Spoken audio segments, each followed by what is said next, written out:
Hello and welcome to this video. In this video, what I'd like to do is explain how to use the Rapier. Now, on the surface, this weapon may seem hard to use, and it is true. It is a very hard weapon to use, but there is a lot more in-depth stuff you can do with the Rapier, specifically with the Riposte build that I use. If you're curious about this build, I will have a build video coming out soon, but for now, let's look at the weapon itself. So, if we look here, we have 3 abilities with this build. And in this video, I'm only going to be covering these 3 abilities. So if you're curious about, for example, a bleed build, then this is not the video for you. So to start off, let's look at Flurry. Flurry is a potion, and that is what you have to keep in your head when using this weapon. So Flurry will give you health depending on the damage that is dealt.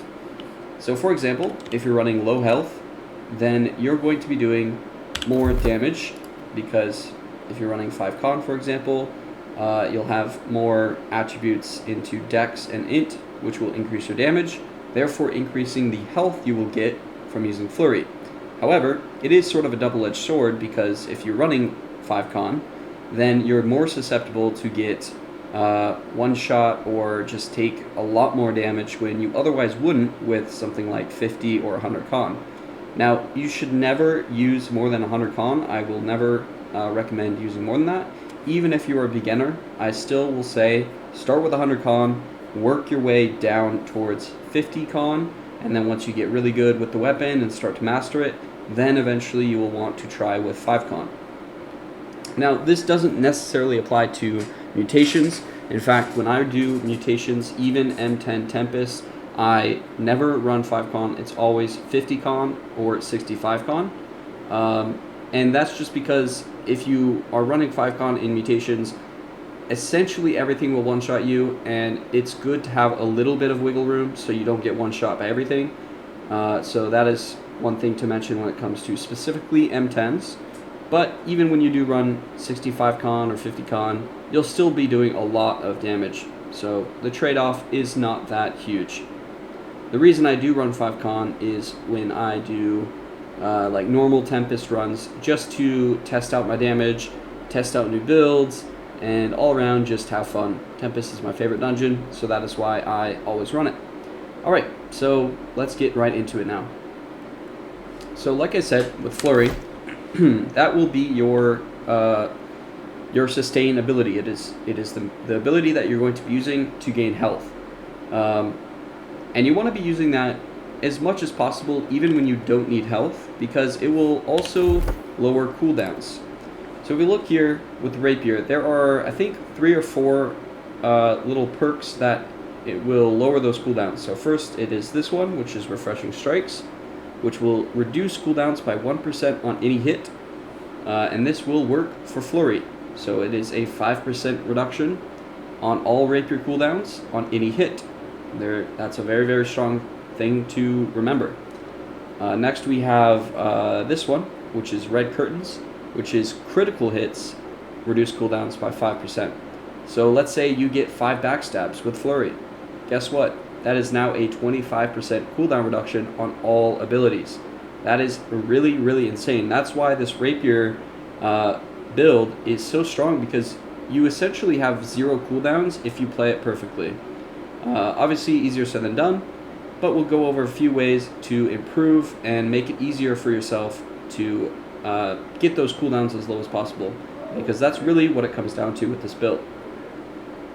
Next, we have Priority with the Repost, and this will reduce all cooldowns by 20% when you land a Repost.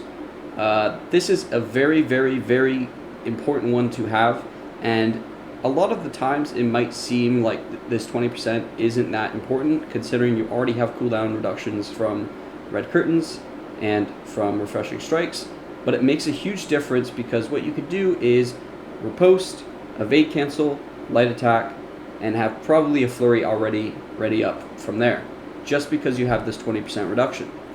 And then with the Flurry itself, you will also get a 7% reduction on its own ability from each hit.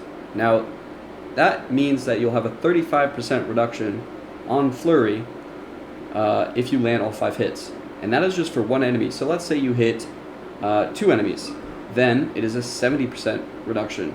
And then if you add refreshing strikes, that is a 75% reduction, and any number of crits can increase that to up to 100%. So theoretically, if you are hitting 2 enemies with Flurry, then it's basically an instant cooldown, which is a very, very, very strong thing. So that is Flurry. Now, that is probably the easiest one to cover. There is still more to cover with Flurry, but now I want to cover Evade and Riposte, which are a lot more in-depth. So we'll do that now. Alright, so before we begin to cover Riposte and Evade, first off, I want to explain 2 things.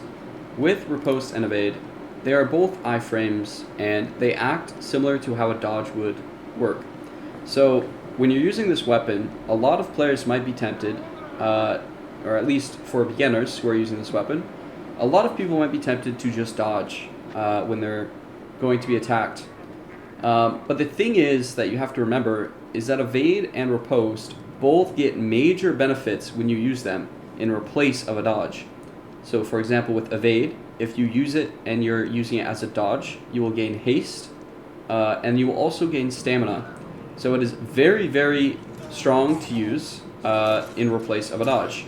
And then with Riposte, you get a cooldown reduction, you get an increase of damage, it can stagger some enemies, and then it also will give you Empower, and it will rend the enemy. So a lot of things come from Riposte. And when using this build, it is very important to always be using Riposte. It is your primary backbone of this entire build, because it'll apply rend, it'll give you Empower, it'll stun, it will lower cooldowns. I mean, it just does so much for you, and if you use it more often, you will see more benefit from that. Alright, so with that covered, let's first talk about evade canceling. This is the most important thing to master with this build. If you do not master evade canceling with this build, you will not be successful. Case closed, end of story. And one perfect example is with Isabella, the final boss of Tempest. She does a 2-hit combo where if you try to riposte it, and let's say you try to dodge right after, you will not be able to. You will be stuck in end lag, and you will be hit and usually killed if you're running 5-con. So what does evade canceling mean then? Essentially what you're doing is you're canceling the end lag of Repost in replace of an evade. And because evade works when you are using any ability, it will pretty much just cancel the ability and the end lag and allow you to move right after it. So let's show this real quickly with an enemy. What I'm going to do is riposte and evade right after. It is pretty simple, but putting it into practice is a little hard. So you can see I riposted and then immediately evaded right after. He still got rended from the riposte, as you can see, but I was able to get away and maintain those iframes and pretty much have infinite invulnerability. There is a slight chance that you will desync, which is ping related and also related to how quickly you press evade. So one key thing to master is that timing window. So you want to make sure that when you riposte, you wait a little bit of time, but not too much time where you lose that invulnerability. So you want to be riposting and then pretty much immediately evading after. It's a practice thing. It will just take time to learn and master that. So I would recommend just going into anywhere you want basically on the map. Right here I'm at mines, and just practice evade canceling. It's a simple thing to understand and a simple concept. You're just riposting, and then once you trigger the riposte, you're going to evade. But it takes a lot of practice to really master that timing down. So I recommend just getting in there and trying it out. Alright, so now what I want to do is cover a sort of flow chart that you should be thinking of when using the Rapier. More specifically, let's first discuss your 3 primary options of getting out of danger with this weapon. So first off, obviously you have a dodge, right? So if an enemy is going to attack you, you're going to dodge away. Secondly, you have a riposte. and that will stun the enemy if that enemy can be stunned. It will apply a rend, give you empower, and just allow you to stay within that fight. And third one you have is an evade, and an evade is pretty much a dodge. It functions almost identically to a dodge. It's just going to be an iframe, and yeah, it will allow you to not get hit. The one key difference though is it will allow you to gain empower. So if we look here, where is it? Evading, you gain 15% empower. So if we look at omnidirectional, 10% damage for 2 seconds after using evade, and I believe that is actually different from this one. So it's going to be a 25% increase of damage after using evade. Very, very strong.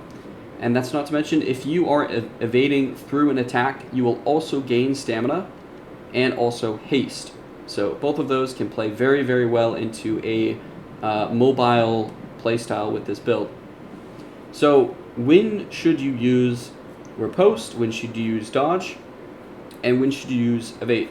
Typically, I would recommend, if you're a new player, try to Repost when it's available. So if you're going to be attacked, use Repost.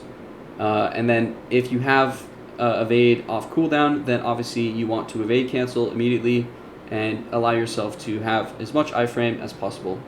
But as you get better with this build, you'll start to pick up on certain nuances in certain fights where it's actually more substantial and beneficial to use evade instead of Repost. And the reason is a little hard to explain, but I'll try my best. Let's say, for example, a certain attack pattern comes up where you know if you Repost, you'll have to evade cancel, and that evade cancel might not be quick enough. A perfect example is the Spriggan boss, where he'll do a triple hit combo, and it is, I think, possible to Repost into an evade cancel, into a dodge. It is very hard though, because the timing is so quick and it's most of the time not going to happen. So it's actually more beneficial to instead dodge 1, 2, then evade for your last one, or Repost for the last final hit of that 3 attack chain. Another good example is if you don't have Repost available, then obviously you want to evade. And it's almost always better to evade instead of dodging, because it will give you an increase of damage. It will be quicker than a dodge. So if we look here, a dodge has a little bit of time before you actually can get an attack off. Now we're getting into a point of what I'm talking about here where this is very, very minimal. Okay, so the amount of damage benefit you would get from doing an evade instead of a dodge is pretty minimal, but the core idea is that you want to recognize what I'm saying in order to put it into your playstyle, and in the long run, this small damage increase will improve and increase over time, and it'll just add up. But of course, it is still minimal, and if you're dodging instead of evading in a situation where maybe evading is the better choice, it's not a huge deal. But it is a good idea to get into the habit of using evade as a dodge, and that's a pretty big concept to learn, and it's not something that can be learned overnight or even a week or a month. It is something that has to be practiced over time and gradually build up that muscle memory where you're like, oh, here's an attack that I normally, my muscle memory tells me to press shift here to dodge, but instead I'm going to press Q or whatever ability you have evade on instead of that. So again, it is something that must be learned and practiced over time to build up that muscle memory. Alright, so there's a few more things I want to cover with Riposte specifically, starting with the fact that because we already explained the power of evade canceling, why, or I guess, when shouldn't you Riposte? Well, the clear example would be if your evade is still on cooldown, and even if you get the Riposte, your evade will still be on cooldown. And it's a big issue if you are riposting when evade is on cooldown. So one core concept to realize is that if you plan on riposting, do not evade into an enemy into an immediate riposte, because this will put your evade on cooldown and it will stop you from evade canceling right after that riposte. So just try to recognize that when you use riposte, evade is a tied ability to riposte. Think of them as one and the same ability, where riposte always requires evade, but evade does not always require riposte. So if you plan on riposting, make sure evade is off cooldown, and this will help you in the long run by miles and miles, because there's a lot of moves that enemies use, whether it's like a 2-hit combo or a 3-hit combo, where you need to have evade available in order to evade cancel. Like I was saying before with Isabella in the final fight, she does a 2-attack string combo, where if you evade if you riposte the first one, you must evade cancel the second one. Otherwise, you'll get hit and probably die. So that is one key idea to notice. I want to show one thing as well, just to reiterate on the point of evade canceling. I will be spamming dodge after riposting here. Whoops. So we'll get 2 enemies actually. This is a good example. Let's say, for example, I riposte. Now, I did hit both of them, but if this guy wasn't stunned and he goes for an attack, or if there is an enemy behind me, then they could attack me before I'm able to actually dodge. And that is why evade is so strong, because instead, now if I riposte, well, there was desync. So that was me actually pressing evade too early there. So it's important, though, the whole idea of what I'm saying here is you must have evade available when you riposte. And again, it just takes practice. It is a learning thing, and it must be something that must be built over time with that muscle memory. So that is basically riposte and evade, and there is a lot more to it that really can't be explained in a video. It's more something that just must be learned on your own and just practiced on your own, because realistically what this build comes down to with riposte is understanding those attack patterns. So, you know, whatever you want to, or I guess one way to think of this is, let's say, for example, you're struggling on a certain enemy.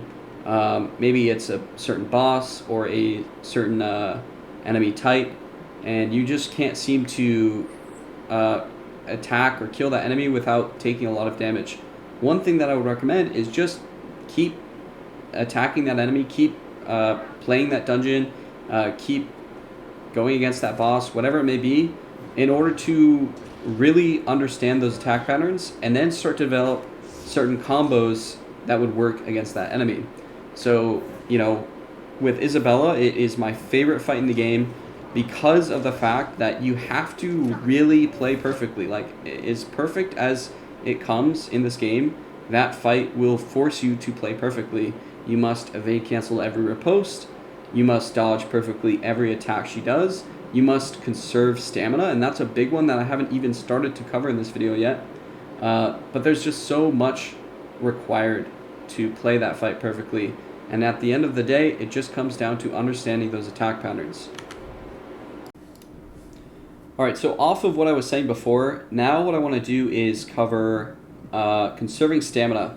So stamina is a huge thing in this game, and a lot of the times everybody knows what stamina is. Everybody knows dodging consumes stamina, and when you get stamina drained, you can't dodge anymore, right? But if you're playing this build, especially if you want to like solo bosses or tank with the rapier, you like it is a necessity to make sure that you are conserving your stamina, and that comes down to a few things. First off, evading to gain stamina. You will gain 20 stamina if you evade through an enemy. So one perfect example here is on the final boss of Isabella. when she flies over, she'll do 3 flyovers, or maybe 4, I can't remember. But if you dodge all of those, you will be stamina drained.